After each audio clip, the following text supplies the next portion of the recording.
Let's get ready to mortgage. He is the prince of programs, guru of guidelines, master of matrices. He puts the fun in funding. Please welcome Mark, Mr. Mark-eitel. All right, my name is Mark-eitel, and you are listening to the Mr. Mortgage Show. And guys, you're in the right place if you've got questions about real estate or mortgages, or hey, who knows, if you've got questions about motorcycles, music, muscle cars, I don't know, we'll talk about anything, but primarily real estate and mortgages. Hey, you're in the right place if you want the information, the data, the tips, the tricks, the strategies that you need so you can go out and make better real estate and mortgage decisions for you and your family. Guys, we do this each week right here, same time, same station, and it is my goal to cut through the headlines and give you the real data, because we all know there's a ton of doom and gloom news out there. But Jen, my producer, and I are super excited to be with you. And Jen, what do you say? You think we're in for a good week? Has it been a good week for you? It's been a great week, Mark. Yeah, it's been a great week for me too. Man, we got past Thanksgiving and a lot of activity in our local area anyway. I mean, that's relative, right? Not a lot compared to a year ago, but a lot of people this summer seem to be kind of catching their breath, trying to figure out where mortgage interest rates and housing values were going. And we are seeing a little uptick in prices in some of the markets that we serve, and interest rates have kind of stabilized over the last couple of weeks. So encouraging if you're a buyer out there.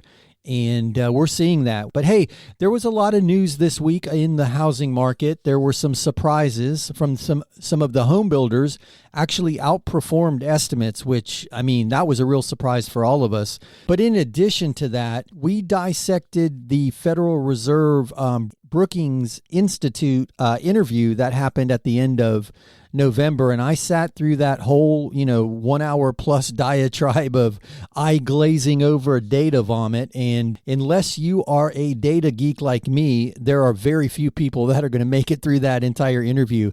But one thing I found that was very, very telling, obviously once he got through his presentation and they got into the Q&A part of it, it was quite interesting to hear him talk about the increase in interest rates, the potential for a recession, and then there was a question regarding the housing market. And he didn't dive deep into the housing market, but one thing he said, which I thought was super insightful, was that clearly we were in a housing appreciation bubble in the sense of, near vertical appreciation, right? And he clearly stated that they never expected that to be sustainable long term, which I don't think any of us did, right? It was a feeding frenzy there for a minute. But what he closed that statement, and it's at the end of the interview, and I'll post it to the Facebook page. He said the housing market has to get through this cycle, which we're working through now, some stabilization and maybe some downturn in some areas. That's a real possibility. But if you've listened to the show for any period of time, I don't feel there's a crash. But all that being said, he finished his statement by saying, but fundamentally in this country, due to the expense and difficulty to build new homes, he does not see a solution for the supply and demand equation being corrected anytime soon. And we know supply and demand is the only thing that controls prices. So I wanted to touch on that. And you heard me mention Jen a minute ago. I should have thrown this out at the beginning of the show. We always appreciate your questions and comments, and you can call or text your questions to the Anytime hotline, which is 855-462-7292. That's 855-462-7292. Jen is womanning the board, the hotline, the email question line. She does it all. She's pretty impressive back there, but she'll get your questions on the air. That number is 855-462-7292, and you can call and speak directly to her or just text the question if you prefer. And then if you want to visit any of the resources that we talk about online, go to mrmortgageradio.com. All of the podcast replays are there, links to all of the data sets that we talk about. If you want to learn more about me, the team, about Jen, about the radio show, everything is at mrmortgageradio.com. So we're trying to simplify everything for you. But guys, again, throw us your questions. shoot us a text, give us a call. We'll get your questions answered on the air. That is always my favorite part. But this week I had a lot of interesting conversations around the interest rate dynamic and does it still make sense to buy a house? And I want to tell you two quick stories. One is a success story. I've got a young man who's a truck driver. He's 26 years old. He has been renting previously. He's choosing to no longer rent. He makes decent money. He's got decent credit, and he's going to use that 100% first-time buyer program that we talk about. But here's what I want to share with you. He's going to buy a house, and he's going to end up paying less than he was paying for his rent. But this man at 26 years old sees the value in getting started now, and he's got a strategy laid out. We worked through it over the phone. I mean, I was amazed at how much information he had already accumulated. He wants to buy a house every 2 years or so, and he's got it strategically set up budget-wise where he can do it. He wants to buy a house and then keep it, rent it, buy a house, keep it, rent it, and we're going to put a strategy together for him. But what got me excited about that is you hear me talk about it all the time. I mean, I'm even teaching a class now to parents of sophomore students at university and showing them how they can buy a property with their children on the application, make it their primary residence, and then have the child living in the property during their time at university, and they can rent out the additional rooms in the home for income, and how easily you can have somebody else pay for your kids' tuition in school. But more importantly, now you've got a long-term income producing asset that, you know, historically real estate near college campuses does really well. And if you do it right, you've established mortgage history and mortgage credit for your child at a very, very young age. So I'm excited about young people getting involved in real estate because that equity gives them the access to future opportunity without them having to do any of the heavy lifting other than paying a mortgage instead of rent. But what got me excited about the conversation with this young man was he's looking at his friends spending thousands of dollars on tattoos and, you know, the latest, greatest this, and spending $800 to lease the coolest car. And he doesn't see any value in that. He doesn't feel the need to, I don't know, what am I looking for? The affirmation of others because of your consumer goods, you know, the shiny things in life. At 26, he's already shuffled the deck and found what's really valuable. And he is going to do super well in life. There's no doubt in my mind. He's already earning a great income. He's saving a tremendous amount of money, and he sees the value in building equity wealth. And that's what got me really, really excited. The other story I'm going to hold until we come back from the break because it's going to take a little bit longer. But guys, there are opportunities out there every day in the market. And the reality is that it's unlikely that we're going to see a significant slide in values from here. And this isn't me saying it. Chairman Powell said it in the closing of the Brookings Institute. Well, I guess let me back up. It is me saying it. I've been beating that drum for a long time. Supply and demand is what controls prices. And Chairman Powell said the same thing. You know, there's a supply and demand imbalance in housing. And he was speaking to new home construction being so slow to ramp up and so costly in zoning and permits that it's unlikely that home builders are going to be able to fill that gap on their own. And then you've heard me say it, if you own a home right now and you've got a super low interest rate and a bunch of equity, you're not very motivated to sell unless you're needing to relocate. So there's just not a lot of supply coming to the market. And I share that only because in this environment, there's still opportunity, and supply and demand are kind of dictating that we're going to be in this environment for a while. So anyway, I found that super interesting because in all of that Federal Reserve data and that Q&A, a little housing component snuck in there at the end, and it really just reinforced what we've been saying for years. It's all supply and demand, nothing else. And guys, interest rates only cool demand. They don't increase supply. And right now, they're not cooling demand to the point that they are offsetting that imbalance. And rates have pulled back. Rates are, comfortably in the sixes now. And historically, that's an amazing interest rate. So, and guys, on the other side of this break, because you hear the music, you know what that means. That's my cue. We're going to jump into a break, but we're going to be back in 2 minutes. And on the other side of this break, I'm going to share a couple stories that illustrate why looking at the interest rate is the wrong number to look at. And yeah, I know that sounds self-serving because I'm a mortgage guy, but this holds true no matter who your mortgage guy is. I'd love it to be us, but that's irrelevant in this analogy. So on the other side of this break, we're going to talk about interest rates, and then we're going to dive into your questions. Sit tight. We'll be back in 2 minutes.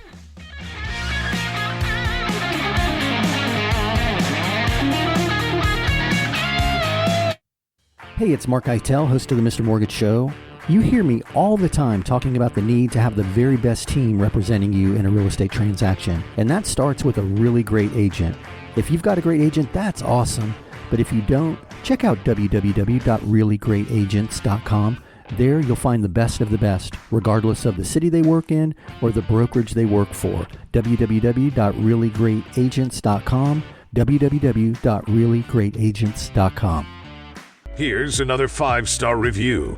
We started our loan with a different company. They said we were approved, but at the last minute they told us there was a problem. I still don't know what went wrong, but thankfully our real estate agent told us about Mark.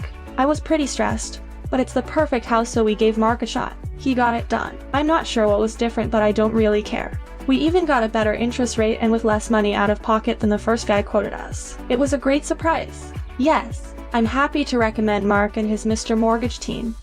Paradise is closer than you think. West Building Contractors can help you create your perfect piece of paradise. They have mastered the art of pavers, hardscapes, summer kitchens, pools, and more. For a free design consultation and quote, visit westbuildingcontractors.com or call 772-284-6994. West Building Contractors offer new construction, luxury additions, and remodels too. That's 772-284-6994 or westbuildingcontractors.com. Are inflation and everyday expenses eating into your retirement income? Maybe you've considered a reverse mortgage and have unanswered questions like, do I still own my property? Can the bank kick me out? What happens when I die? Can I still leave my house to my kids? These are all great questions. Visit www.moreaboutreverse.com to learn more. That's www.moreaboutreverse.com. www.moreaboutreverse.com. Welcome back to the Mr. Mortgage Show. Call us now at 855-462-7292. All right, we are back. My name is mark-eitel, and you are tuned in to the Mr. Mortgage Show. And if you've got questions, call or text 855-462-7292. That's 855-462-7292. Jen, my producer extraordinaire, will get your questions on the air. Ooh, look what I did there. That kind of rhymed. Extraordinaire will get your questions on the air. I like that. I got to kind of work something out there. But anyway, Jen is womaning the Anytime hotline, and she'll get your questions on the air, and I'll do my best to answer them. So that's 855-462-7292, or check us out online. All things Mr. Mortgage are at mrmortgageradio.com. That's mrmortgageradio.com. And each week after we're done doing the radio show, Jen posts it up to that page as a podcast. So if you miss anything and you want to hear it again, or you think, hey, man, that was pretty cool, my friend might benefit from that, you can just send them the link and they can listen to the show there. So anyway, before the break, you heard me talking about interest rates not being the most important number in the equation. And I know, mind blown, right? A lot of people are out there thinking, Mark, you're crazy. Interest rates control my payment, and that controls what I can purchase. That part is true. So when we qualify you for a mortgage, we don't first look at the interest rate. We don't even look at the sales price of the property. We look at a monthly number that you qualify for. And I'm not going to take this all the way down that rabbit trail and talk about DTI and, back end ratio and front end ratio. If you have questions, call or text, and I'll do a one-on-one call with you, because that can get long-winded and boring. But what I'm saying is that monthly number is the important number, that monthly budget. And then what we do is we take that number and see how much money we can buy with that monthly number. And the interest rate will determine how much money we can buy with that monthly budget. So the lower the rate, the higher the amount that you can borrow with that monthly budget, and vice versa. But my point is, looking at the rate doesn't change the value of the property. And that's where people get wrapped around the axle. There are a lot of people out there convinced that interest rates getting into the sixes means home values are going to come down. That's not how it works, guys.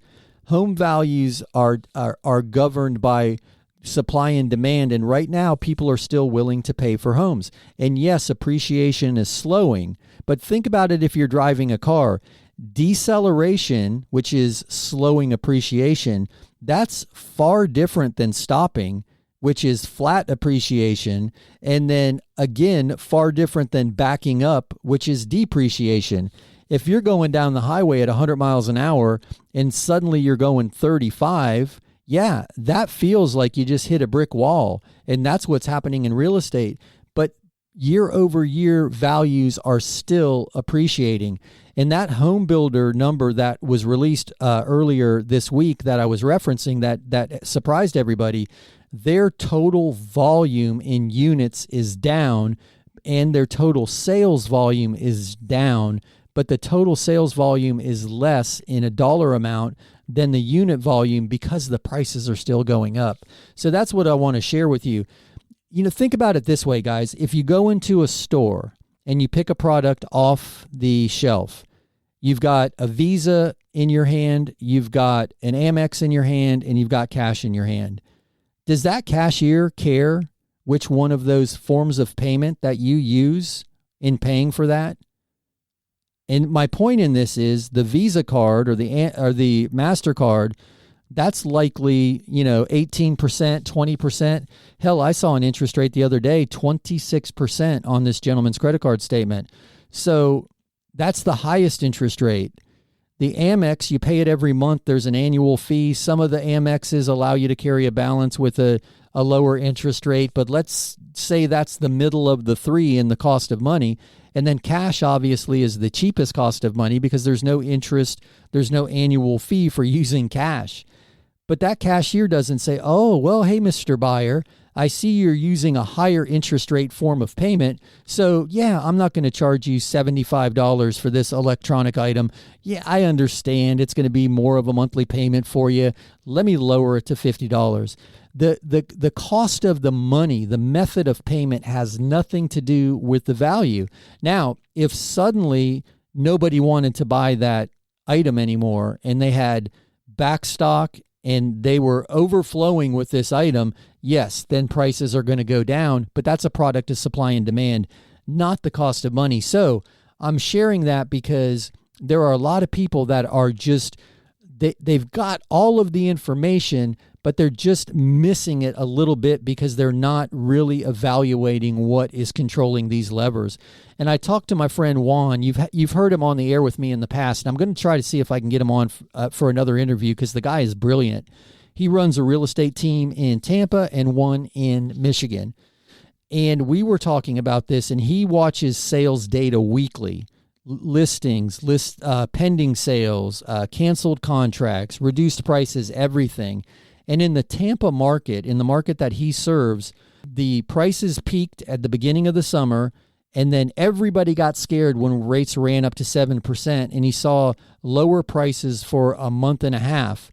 But he's seen small, I'm definitely clarifying that, but small but steady increases in price since then.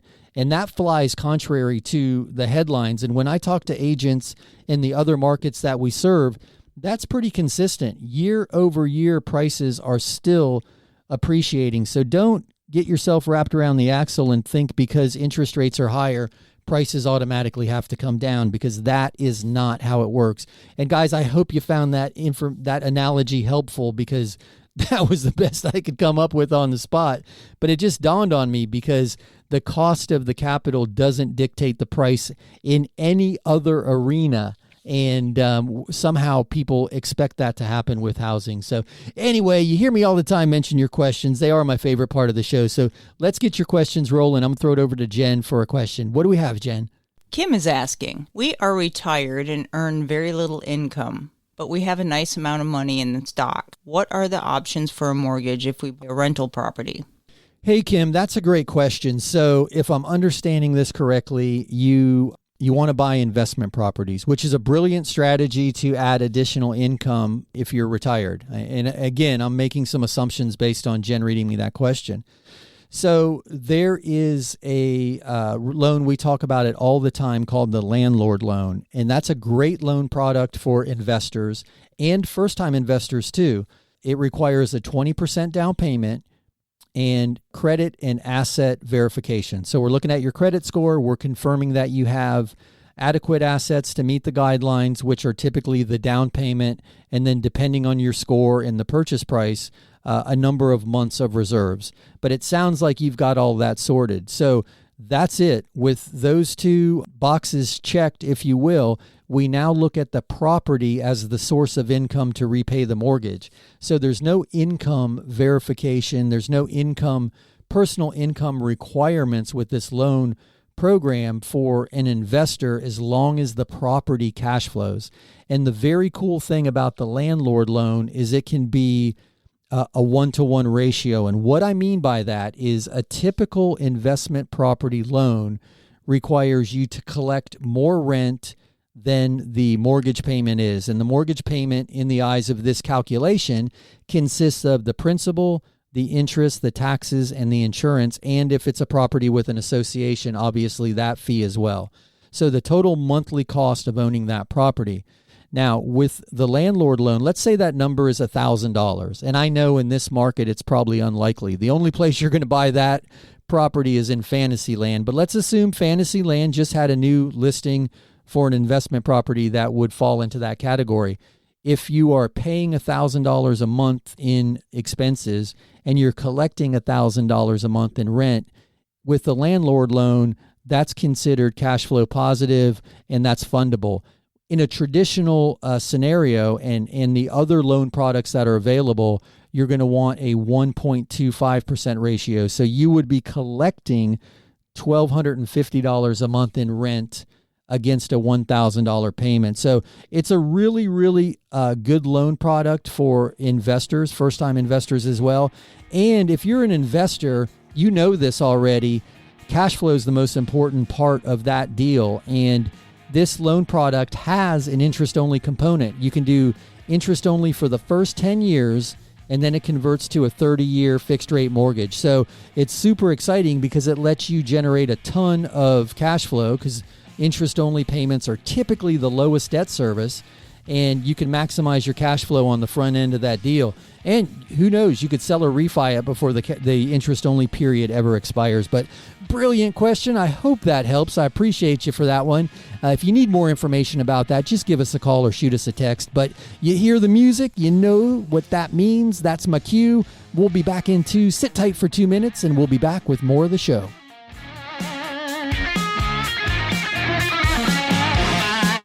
Hey, it's mark-eitel, host of the Mr. Mortgage Show.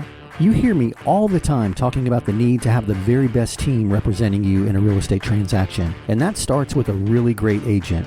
If you've got a great agent, that's awesome. But if you don't, check out www.reallyGreatAgents.com. There you'll find the best of the best, regardless of the city they work in or the brokerage they work for. www.reallyGreatAgents.com. www.reallyGreatAgents.com. Here's another 5-star review. We kept our business above water with credit cards during the pandemic. I'm glad we did. Business is better than ever. But I didn't want to be a slave to those credit card payments. I called Mark about the REC loan he advertises. Long story short, we did a REC refinance and paid off everything, even the car. Now we only have the mortgage payment. We're saving a bunch every month. Yes, we are happy to recommend Mark and the Mr. Mortgage team. Paradise is closer than you think. West Building Contractors can help you create your perfect piece of paradise. They have mastered the art of pavers, hardscapes, summer kitchens, pools, and more. For a free design consultation and quote, visit westbuildingcontractors.com or call 772-284-6994. West Building Contractors offer new construction, luxury additions and remodels too. That's 772-284-6994. 6994 or westbuildingcontractors.com. Are inflation and everyday expenses eating into your retirement income? Maybe you've considered a reverse mortgage and have unanswered questions like, do I still own my property? Can the bank kick me out? What happens when I die? Can I still leave my house to my kids? These are all great questions. Visit www.moreaboutreverse.com to learn more. That's www.moreaboutreverse.com. www.moreaboutreverse.com. Welcome back to the Mr. Mortgage Show. Call us now at 855-462-7292. All right, we are back. My name is Mark-eitel, and you are listening to the Mr. Mortgage Show. And you heard the man. The anytime hotline is 855-462-7292. That's 855-462-7292. Jen is standing by, womaning the anytime hotline, and she will get your questions on the air. And that was a great question that we had before the break. We were talking about the landlord loan and different strategies around buying an investment property with that loan. And I had a really, really interesting conversation with an agent from Virginia yesterday. And I want to share this because it's right up this alley about landlord loans and cash flow. And we were talking about the interest-only component of the landlord loan. And this is a top-notch residential real estate agent who we've done some business with in the past. And she's just now stepping out into the world of investment properties. And she's working with some people who are looking at small apartment buildings and fourplexes and things of that nature.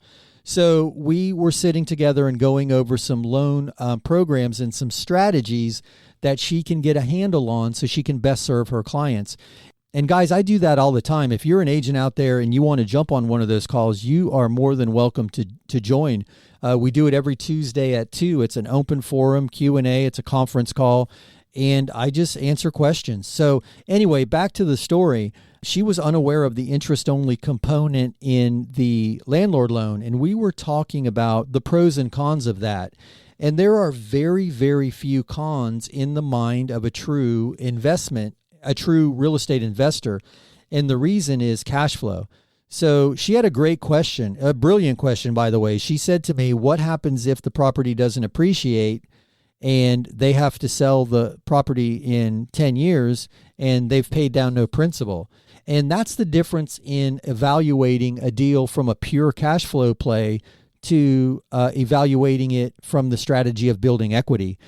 And the interesting thing was we mapped out a strategy where this individual was buying a property that would throw off $1,000 a month in positive cash flow. And the landlord loan has 10 years of interest only. What happens if after 10 years they have to sell the property at a loss? Let's say it never appreciates, and by the time they pay their closing costs and their commissions, they lose $20,000. And she said, well, that would not be a good deal. And I said, that's wrong. It will be a good deal. And I could hear the confusion in her voice. And I said, let's play this out. $1,000 a month, which if you continue to increase rents over that 10-year period, that number is going to get higher. But let's just play it safe. $1,000 a month over 10 years is $120,000 in rental income. Now, you can depreciate that real estate and take tax write-offs. You can write off expenses against that. $120,000. Now, guys, I'm not a tax attorney. I'm not a CPA, so there may be some levers that I'm not pulling and some things that I'm not thinking about. But if they made $120,000 in straight cash flow on that property and sold it and lost $20,000 on paper, not only do they get to take the loss on paper, they still have $100,000 that they made. And that was just a very basic scenario that we laid out. If they're making more monthly cash flow, if the projected rent increases are different, if there are more write-offs than I'm aware of. But my point is, looking at a cash flow play is different. It's very, very different. And I don't think anybody believes that in 10 years real estate is going to be flat. I think everybody, even if we go through a slight downturn, I think most people realize that historically real estate appreciates.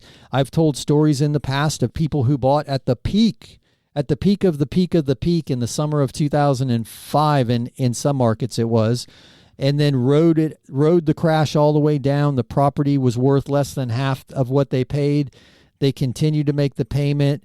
Everything worked out. Now it's paid for free and clear, and it's, worth $500,000-$600,000. I've told that story before, and I can tell countless stories. I've got clients that did the exact same thing in many, many markets, and real estate rebounded from historically the worst real estate crash in our lifetimes. And I say that because I don't know what happened in the 20s. I wasn't here in the 20s.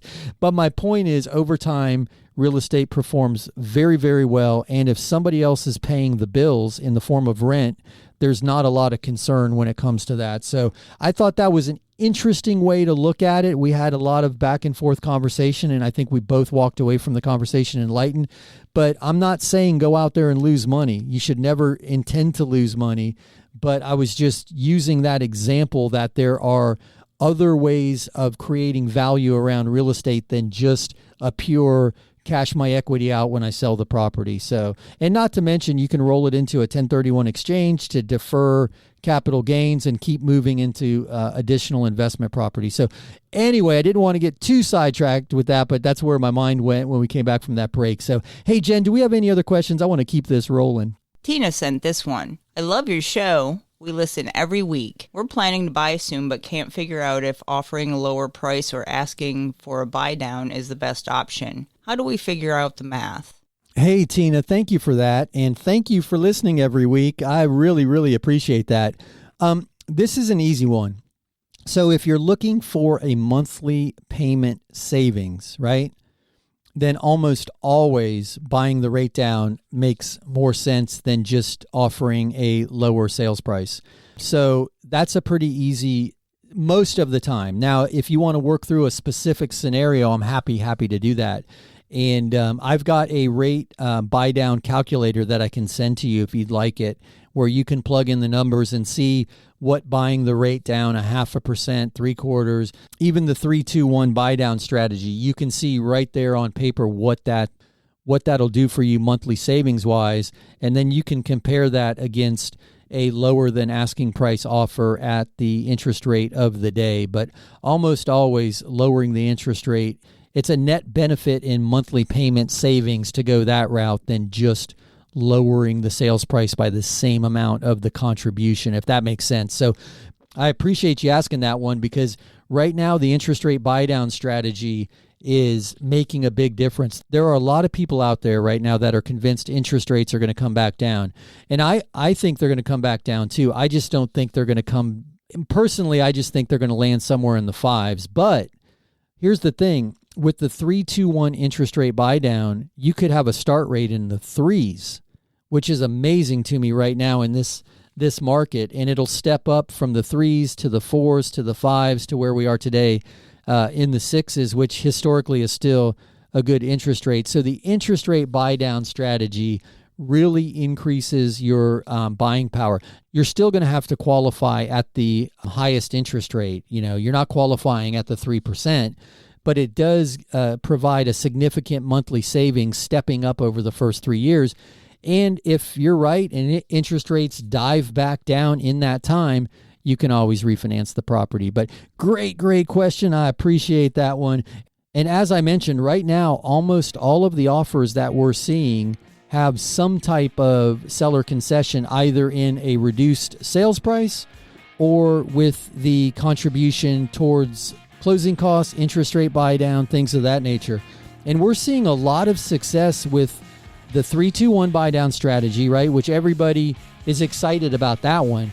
But I really like the permanent buy down, because you buy the rate down one time and it never adjusts. So if you were shopping today and you were able to buy the rate down 1 full percentage point, and rates today are somewhere in the 6s. So let's say you had a 6.25 rate quote, and you were able to buy that down to 5.25, well, guys, right out of the box, you're winning. We know supply and demand are going to support prices somewhere in the area that we are. Some markets are still experiencing appreciation, as we talked about in the open. So if rates stay here or go up, you win because you're in the 5s. If rates go back down, you can refinance, but you've already won because you've gotten the home you wanted at today's price. And by the time rates are down somewhere where it's going to make sense to refi, where have prices appreciated to? So anyway, guys, that's why I say don't focus solely on rate. You're just limiting the tools that you have in your toolbox to make things happen. And guys, things are happening out there. But right now, what's happening in the studio is Jen is jumping up and down telling me I got to stop talking and we've got to jump into this break. So sit tight. We'll be back in 2 minutes with more of the show. Hey, it's mark-eitel, host of the Mr. Mortgage Show.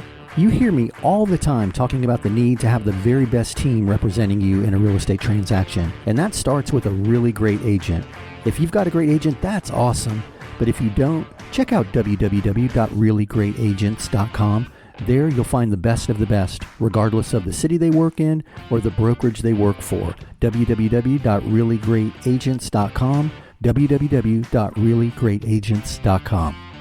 Here's another 5-star review. As a realtor, I have a bunch of mortgage brokers to choose from, but I prefer to work with Mark and his Mr. Mortgage team. In this crazy market, there is no room for error, especially on the mortgage side. Mark's team moves fast, keeps everybody in the loop, and makes things happen. They always give my clients a great deal and take the time to walk them through every step of the process. When you're considering a lender, I encourage you to talk to Mark-eitel and the Mr. Mortgage team. Paradise is closer than you think. West Building Contractors can help you create your perfect piece of paradise. They have mastered the art of pavers, hardscapes, summer kitchens, pools, and more. For a free design consultation and quote, visit westbuildingcontractors.com or call 772-284-6994. West Building Contractors offer new construction, luxury additions, and remodels too. That's 772-284-6994 or westbuildingcontractors.com.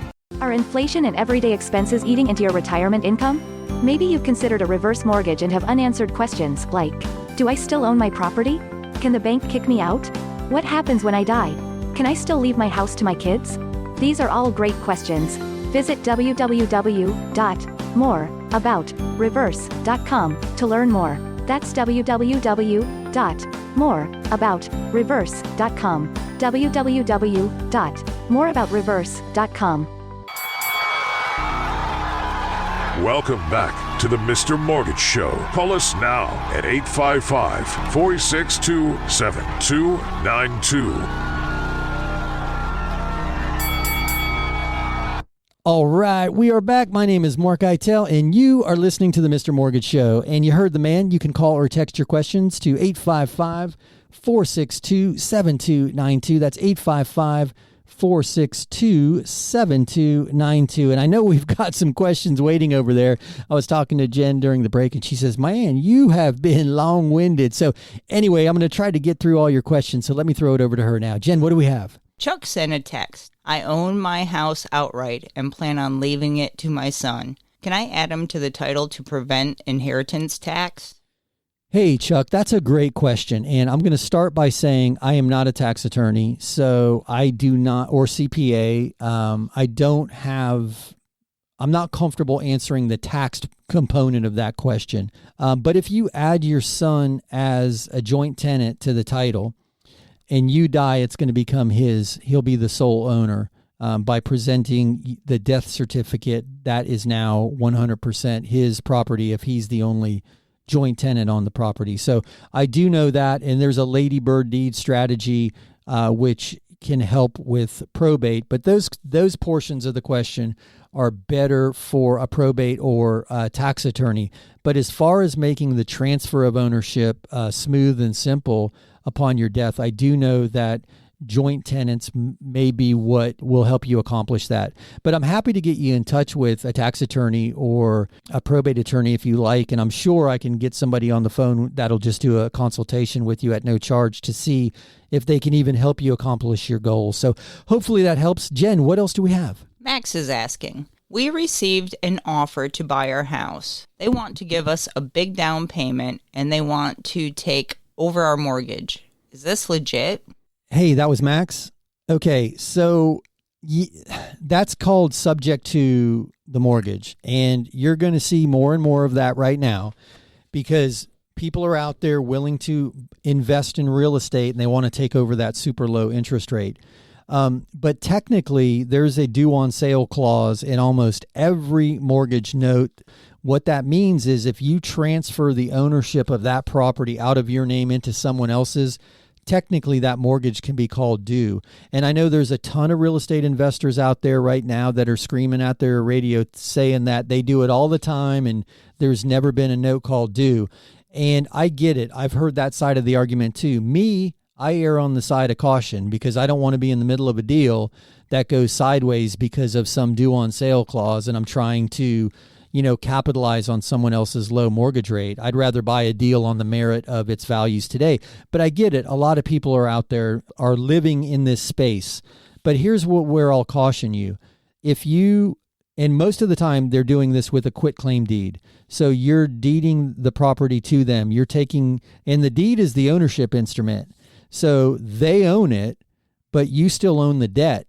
So now you're hoping they make that monthly mortgage payment, because if they don't, and people did this during the Great Recession and the housing crash, there were people upside down on their properties. They couldn't make the payments and they were just giving the houses away, and people were quitclaim deeding themselves off the property and putting the investor on the property, and the investors were quote unquote renting them out. And they put, property for rent ads in Craigslist, and they collected monthly rent, and they never made that mortgage payment. Well, guess what?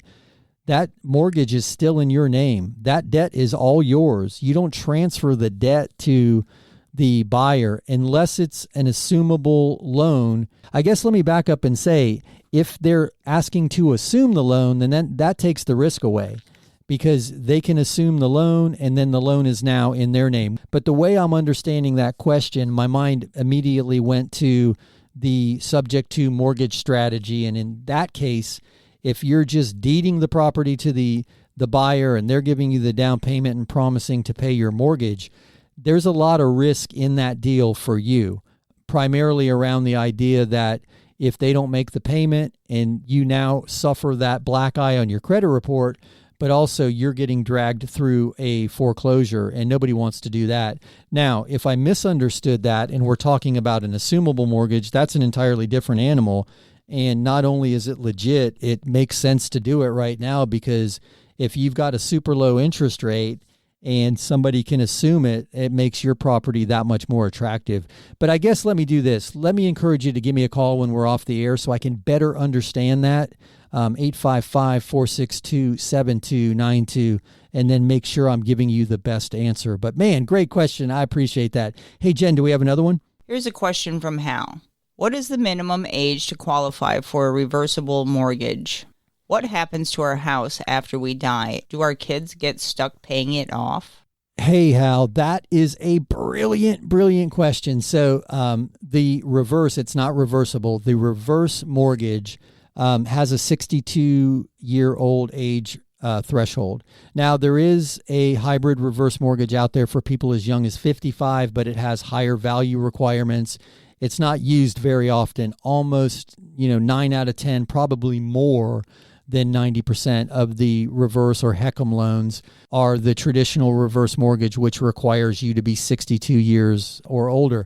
Now, to the part about your kids getting stuck paying it off, I'm a little bit confused there, because it's no different than a normal mortgage.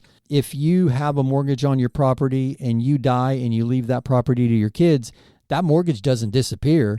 They're still required to pay it off. They can refinance the property into one of their names, or they can sell the property, pay the mortgage off, and just split the proceeds if there's more than one heir in your estate. So, I think what you're alluding to is, if you owe more than it's worth, are they stuck paying the negative equity portion? And the answer to that is no. One of the very, very cool features of the reverse mortgage is it's non-recourse on the heirs, meaning if you have a home that's worth $400,000 today, and let's say there is a crash, let's say I'm wrong and property values go down and it's only worth $300,000 at the time of your death, but you owe $350,000. No, they're not going to be responsible for that $50,000. It's a FHA loan product that's insured, so the lender is not looking to the estate nor the heirs to cover any losses. And I'm thinking that's probably what you're asking. But just like any other mortgage, it has to be satisfied. And they give you 12 months. Most of the time, you have 12 months to settle the estate. So ample time for them to sell the property or for them to refi it into one of their names. So brilliant question. I appreciate it. And as always, guys, if you have reverse mortgage questions, check out moreaboutreverse.com. That's moreaboutreverse.com. We put up a very simple and very short explainer video walking you through some of the common misconceptions. And there's a little box where you can give us your information and we'll send you an information packet. We'll print it, mail it to you, or email it, whatever you prefer, and you can read through it at your convenience. But fantastic question. Hey, Jen, can we squeeze in another? Susan is asking, you were just talking about buying down the interest rate. Will this work for a refinance? Hey, Susan, that is a fantastic question, and I say that because almost everybody overlooks that as an option. I'm drowning in debt, right? Here's a great example of a scenario. I'm drowning in debt. Credit card interest rates are going up. I bought a car at the peak of the peak during the pandemic. I'm nervous about the economy. I want to do a refinance and pay off this debt, but I've got an interest rate in the 3s or the 4s and it just doesn't make sense. Well, guys, sometimes it does make sense even if the rate goes up because you're reducing your monthly outflow. You hear me talking about it in the spot that Greg runs during the week about, it's not always about lowering the interest rate. It's about reducing your monthly debt expenditure. And that'll allow you to allocate that capital more wisely or more advantageously. But anyway, yes, you can use some of that equity to buy your rate down. And you don't need a seller contribution to buy the rate down either. That's another common misconception. You can buy the rate down yourself. But yes, it works in a refi, and we're seeing rates getting, with buy downs going down into, the 5s and high 4s for a permanent buy down. And then with the 3-2-1 buy down, it's dropping all the way into the 3s. But brilliant question, and I hope that helps. If you need more information around that, just give us a call. That anytime hotline number, that 855-462-7292.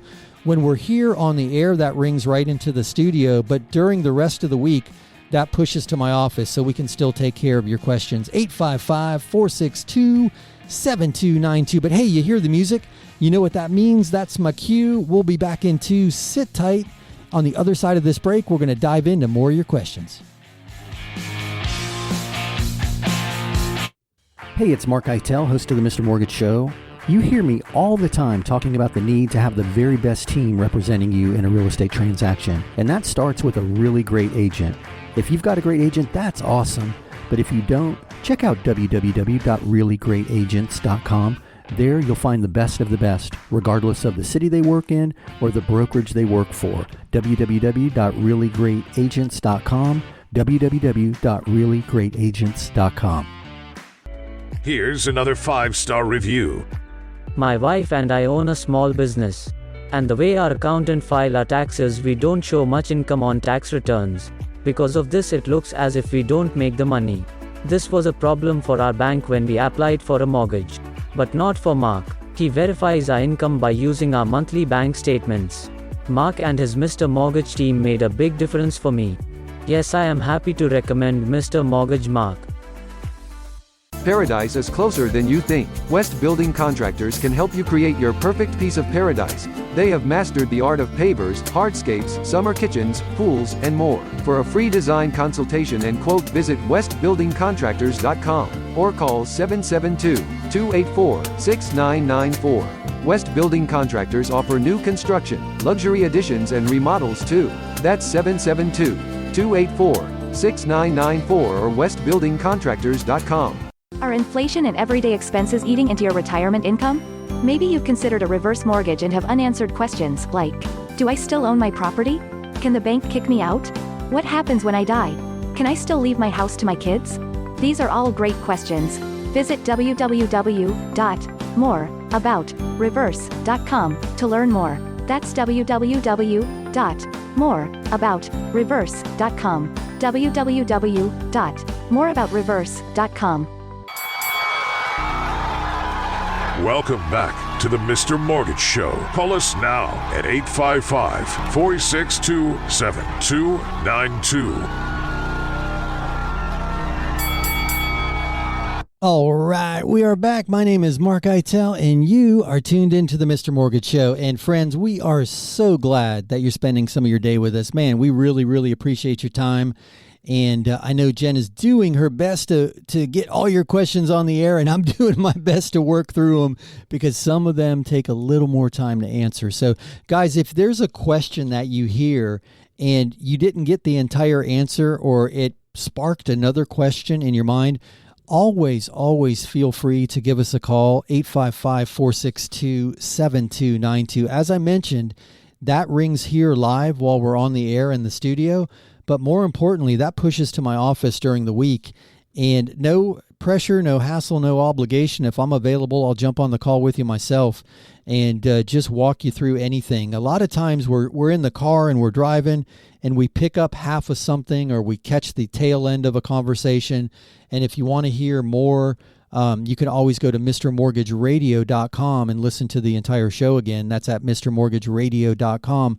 Or just give me a shout with a specific question. I'm always happy to help. But hey, I'm going to throw it over to Jen and see if we can get some more questions in. Michael is asking, we are getting ready to sell our house. Our real estate agent is telling us we may need to get a new roof because a buyer won't be able to get insurance. Is this true? It doesn't leak. Hey, Michael, that is a great question, and it may be true. And here's the thing. When the appraiser comes out and looks at the property, they're going to give a estimated expectant lifespan of the roof. And depending on the loan program, you can get away with a life expectancy as little as 3 years, and then some of them are going to require more. So to answer your question, if it's not called out with a short life expectancy, the buyer may have no problem getting insurance. But what's happening right now, especially in our area, is the older roofs are being required to be replaced by the insurers at some point in the near future. So she could be right, or he could be right, in the sense that, you know, it might be called out on the appraisal, but you could always go into the transaction knowing that that might become a negotiating point, and you could agree to pay for the roof. You could agree to escrow a portion of the monies at closing towards the new roof. There's strategies around that if you don't want to incur the cost of putting the roof on yourself. There's some low interest loan products for roofs and energy efficient improvements that you could do to get the roof with no money out of pocket and a low monthly payment, and then just pay that off at closing. But, you know, you could just go into it knowing that might be a negotiating point from a potential buyer if it's apparent that it's that old. But it's really going to come down to the expected lifespan of that roof. But I hope that answers your question. That's a good one. We're getting a lot of questions around insurance lately. And here in our area, I think most people are bracing for another insurance hike. We had 2 hurricanes in the state, lots of damage, and we know from past history what that does to insurance. And it's interesting, guys. I do want to share this one thing with you. I was talking to some agents in Texas, and we do business with some agents there, and everybody was kind of lamenting about the difficulties in each of their markets. And the Florida agents are all talking about homeowners insurance and property taxes. When you get price and rate out of the equation, you talk about everything else. Here's something I found super interesting.